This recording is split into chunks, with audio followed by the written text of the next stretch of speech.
Bismillahirrahmanirrahim. Assalamualaikum warahmatullahi wabarakatuh. Alhamdulillah, wassalatu wassalamu ala rasulillah wa ala ahlihi wa sahbihi wa mawalah wa la hawla wa la quwwata illa billah. Qul rabbi shrah li sadri wa yassir li amri wahlul 'uqdatam min lisani yafqahu qawli, amma ba'd. Yang sama-sama kita hormati, kita cintai guru kita al-mukarram al-muhtaram syekhuna al-kiram murabbi arwahina wa jasadina wa qulubina fadilatu syekh Abu Yahya Umar Fairuz beserta keluarga. Semoga Allah Subhanahu wa taala senantiasa melindungi beliau dimanapun beliau berada. Allah panjangkan umur dalam keadaan taat, sehat walafiat, dan Allah mudahkan segala urusannya, baik urusan dunia maupun urusan akhiratnya. Wabil khusus urusan dakwahnya. Amin amin ya rabbal alamin. Dan semoga orang-orang seperti beliau diperbanyak di zaman ini, khususnya dari kalangan santri-santrinya. Amin amin ya rabbal alamin. Dan juga yang kami hormati, kami cintai, dosen kita dalam mata kuliah filsafat ilmu, yakni Al-Ustadz Dr. Abdul Aziz. Semoga Allah Subhanahu wa taala memanjangkan umur beliau dan taat, sehat walafiat, memudahkan urusan beliau, mengkabul hajat-hajat beliau. Amin amin ya rabbal alamin. Dan semoga Allah berikan kepada beliau keistiqomahan dalam membimbing kita sehingga kita menjadi orang yang sukses kelak. Amin ya rabbal alamin. Dan juga para rekan-rekan mahasiswa yang kami hormati dan kami cintai. Semoga Allah memberikan kepada kita keistiqomahan dan pemahaman ilmu yang benar, dan semoga Allah menjadikan kita pejuang-pejuang Rasulullah SAW. Amin robbal alamin. Baik, pada kesempatan kali ini izinkan Al-Fakir ya Rizky Gunawan untuk mempresentasikan tugas filsafat ilmu, yaitu tentang logika dan penalaran ilmiah. Baik.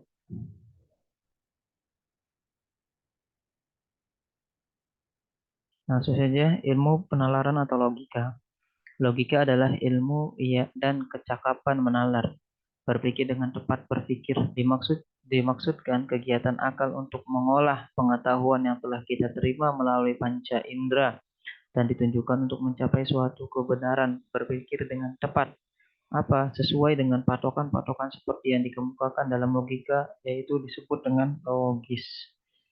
Logika sebagai ilmu merumuskan aturan-aturan untuk pemikiran yang tepat. Jadi logika itu ilmu untuk merumuskan ya aturan-aturan untuk pemikiran yang tepat. Kecakapan menerapkan aturan-aturan pemikiran yang tepat terhadap persoalan-persoalan konkret yang kita hadapi setiap hari, serta pembentukan sikap ilmiah, kritis, dan juga objektif. Kemudian objek materi logika itu arti berpikir. Objek formal adalah objek material dipandang dari sudut tertentu. Objek material dari logika adalah kegiatan berpikir yang dipelajari juga oleh epistemologi, psikologi, dan juga antropologi. Nah, faktor-faktor yang akan memaksa manusia untuk berpikir, ada beberapa faktor yang akan menyebabkan manusia itu akan berpikir, yaitu satu, jika pernyataan atau pendiriannya dibantah oleh orang lain atau dibantah dirinya sendiri, maka dari situlah orang akan mulai berpikir, keluar berpikir. Nah, yang kedua, jika dalam lingkungannya terjadi perubahan secara mendadak atau terjadi peristiwa yang tidak diharapkan, awalnya biasa-biasa saja, tapi ternyata berjalannya waktu, berselangnya waktu, ada perubahan, ada peristiwa, jadikan dia itu kejadian yang jadikan dia itu harus berpikir untuk membenahi peristiwa yang seperti ini. Akhirnya dia berpikir, ya. Dan atau jika ia ditanya atau dorongan rasa ingin tahu, ya, rasa ingin tahu yang sangat hingga dia terpaksa untuk berpikir.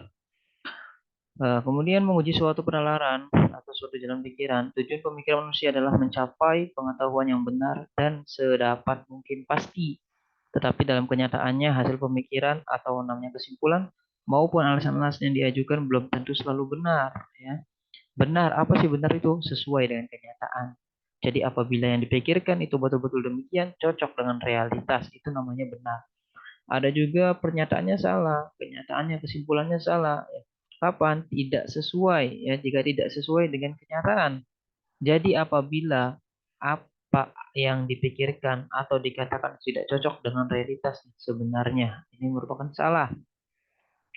Kegiatan berpikir itu berwujud proses dalam akal budi yang berupa gerakan dari satu pikiran ke pikiran yang lain. Pikiran adalah suatu unsur dalam proses rohani yang memerlukan sebuah kalimat yang lengkap untuk dapat menyatakannya secara penuh atau utuh dan bermakna. Dilihat dari sudut bentuk penampilannya, kalimat adalah rangkaian kata-kata yang tersusun dengan cara-cara tertentu. Sebuah perkataan mengungkapkan atau merupakan lambang dari suatu gagasan. Ya, menguji suatu pemikiran, paling sedikit ada 4 pertanyaan yang mesti diajukan. Apa yang hendak ditegaskan atau apa pokok pernyataan statement yang dilakukan, yang diajukan. Ini selanjutnya kita sebut kesimpulan. Bagaimana hal itu? Ya, atas dasar apa orang sampai pada kesimpulan atau pertanyaan itu? Apa titik pangkalnya? Ya kan? Apa alasan-alasannya? Bagaimana jalan pikir yang mengaitkan alasan-alasan yang diajukan dan kesimpulan yang ditarik. Terus, itu adalah menguji suatu pemikiran. Kegiatan berpikir adalah kegiatan menghubungkan pikiran-pikiran itu diarahkan untuk memunculkan sebuah kesimpulan. Proses dalam akal budi yang berupa kegiatan menghubungkan satu pikiran dengan pikiran atau pikiran-pikiran lain untuk menarik sebuah kesimpulan yang disebut dengan penalaran. Ini ada sebuah contoh, ya kan? Perhatikan mengapa kesimpulan salah. Ini ada sebuah contoh pemikiran yang salah. Ya, jalan pikiran itu mengenai pertalian atau hubungan antara titik pangkal atau alasan atau premis-premis dan kesimpulan yang ditarik darinya. Jika hubungan tersebut tepat dan logis, maka kesimpulannya disebut sah atau valid. Ya kan?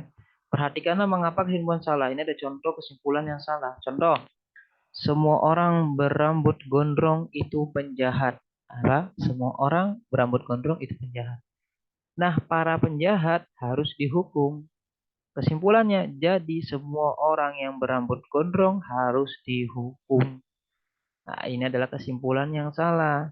Ya, jalan jalan pikirannya logis, tetapi kesimpulannya salah karena titik pangkal salah, yaitu titik pangkalnya orang tersebut adalah berambut gondrong. Ya, dan semua yang bergondrong itu nggak semuanya penjahat. Ya, namun yang harus dipenjara di sini, yang dihukum di sini adalah yang penjahat. Namun karena dia ngambil premisnya adalah semua rambut yang gondrong, nah, maka ujungnya kesimpulannya semua rambut gondrong harus dihukum. Nah, ini contoh yang salah. Nah, kita hadirkan juga eh, yang benar. Contoh di sini kalau disebutkan itu ada namanya mukodimah sugro atau mukodimah kubro. Nah, nanti menghasilkan daripada mukodimah ini namanya natijah hasil dari atau kesimpulan daripada dua pernyataan yang digabungkan tersebut. Atau kalau mukodimah terbesar kebesaran deh, kita pakainya kodiyah saja. Ya, ada kodiyah sugro, ada kodiyah kubro. Atau ada pernyataan satu, ada pernyataan yang kedua. Nanti dari pernyataan satu kedua digabungkan, disimpulkan jadi namanya natijah. Contoh di Qadiyah Subro, al-alam mutaghayyir, ya. Qadiyah kubronya wa kullu mutaghayyir hadisun, ya kan? Natijahnya hasil daripada ada Qadiyah kubro dan subro yaitu al-alam hadis. Nah, itu. Al-alam mutaghayyir. Alam itu mutaghayyir, berubah-ubah. Ada pagi, ada siang, ada sore, ada malam. Itu alam berubah-ubah, ya kan? Bagus ada jelek, ya muda ada tua, alam itu semua. Alam itu apa sih? Masih Allah, selain Allah itu namanya alam, ya kan? Wa kullu mutaghayyir hadis, dan setiap yang berubah-ubah hadis itu baru, ya kan? Nah, di sini kita eh, bisa menyimpulkan daripada alam itu berubah-ubah. Penyaran kedua, setiap berubah-ubah adalah hadis, maka kita bisa simpulkan hasilnya adalah al-alam hadis, yaitu alam hadis baru. Atau gini saja, kita di sini dilihat daripada ininya, ya dari pernyataannya. Jadi setiap hadis di Kodia Sugro dan Kubo, jika kalimat itu disebut-sebut, maka itu yang akan dihapus. Ya, contoh di sini kan ada ala-ala mutagoyir, kul mutagoyir hadis. Di sini ada disebutkan jelas adalah mutagoyir. Nah, maka kesimpulannya adalah ini dihapus, ya, mutagoyirnya. Jadi langsung kita ambil dari mukadimah sugurnya al-alam, kode kubronya kita nggak usah ambil mutaghayir karena disebutkan langsung hadis. Jadi al-alam hadis. Ini contoh qadiyah yang benar atau pernyataan pelan pikiran yang benar. Ada juga yang salah. Tadi kita udah sebut ya kan. Ada mukadimah sugro kubro dan juga nantinya. Sugronya semua orang berambut gondrong itu penjahat. Ya. Di sini berarti pernyataan pertama semua orang berambut gondrong. Nah, itu penjahat. Yang kedua, para penjahat harus dihukum.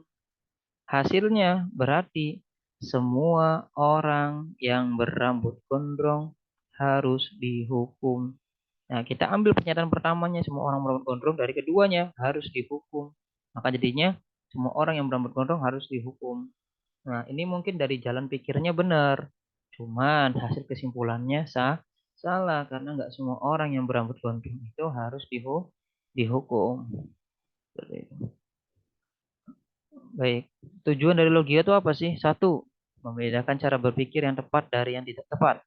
Yang kedua, memberikan metode dan teknik untuk menguji ketepatan cara berpikir. Itu tujuan daripada logika, bukan saling menyalah-nyalahkan.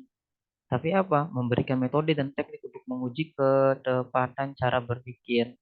Yang ketiga, merumuskan secara eksplisit asas-asas berpikir yang sehat dan jernih.